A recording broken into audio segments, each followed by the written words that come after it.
ملګرو څو ورځې وړاندې په نړیوال جام کې د افغانستان پیاوړی او فاسټ بالر افتاب عالم د نړیوال جام څخه وشړل شو او کابل ته راولېږل شو،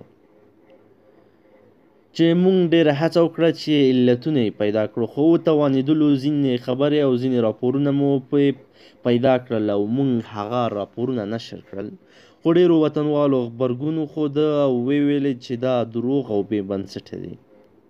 خو اوس د نړیوالې شورا او همدارنګه د نړۍ پیاوړی او تر ټولو مهم او کره ویب سایټ کرک انفو د افتاب عالم په اړه هغه خبرې چې شوې وې افشا کړلې. نو د هغه خبرو په افشا کولو سره افتاب عالم خپل غبرګون وښوده. افتاب عالم څه وایي؟ د افغانستان کرکټ ملي لوبډلې چټک توپ اچوونکی افتاب عالم په نړیوال جام کې د افغان لوبډلې سره مل و، چې په ناڅاپي توګه له یادو سیالیو څخه بهر او هیواد ته راستون شو، چې د افغانستان کرکټ بورډ او د کرکټ نړیوالې شورا د نړیوال جام څخه د هغه د بهر کېدو لامل انضباطي سرغړونه ښودلې وه.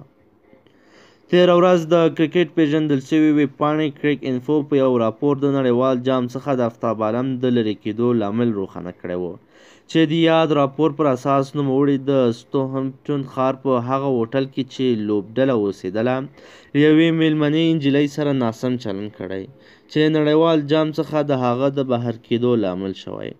کرک انفو په خپل راپور کې د پورته ادعا ترڅنګ ویلي چې نوموړی د هند او پاکستان ترمنځ د لوبې د نندارې لپاره د خپلو ملګرو سره یو ځای د میلمنو د ځایناستي خاص اتاق ته هم داخل شوی و، او دا هر څه د وي آی پي کارت په مرسته کړي وو، چې وروسته د پولیسو له لوري له هغه ځای څخه ایستل شوی و. نن افتاب عالم په خپل فیسبوک پاڼه په یو پوسټ سره د کرک انفو پورته ادعاوې بې بنیاده او دروغ وګڼلې. افتاب داسې وایي: نن مې په کرک انفو کې یوه لیکنه ولیده چې زما په اړه پکې راپور جوړ شوی و. زه خپلو ټولو هیوادوالو او مینوالو ته ډاډ ورکوم چې نننی راپور بې بنیاده او دروغ دی. زه به ډېر ژر خپل دریځ د کرکټ بورډ د ډسپلین کمیټې په اجازه روښانه کړم. نوموړي همداراز په خپل پوسټ کې له خپلو مینوالو غوښتي چې په دا ډول بې بنیادو خبرو باور ونه کړي. د جولای پر 5مه نیټه د افغانستان کرکټ ملي لوبډلې لوبډلمشر ګلبدین نایب د یو مرکې پر مهال د آفتاب د بهر کېدو لامل بغیر له اجازې څخه د خپلو دوستانو کره تګ او شپه تېرول ښودلې وه. بل خوا دلته په هیواد کې د آفتاب په اړه خلکو بېلابېل څه وویل، چې ځینې آن د لیکلو نه دي او ډېرې لا هم د دې هڅه کړې چې تر څو حقیقت ومومي. شاید د آفتاب د نن پوسټ هغوی ته د ډاډ یو سبب جوړ شي.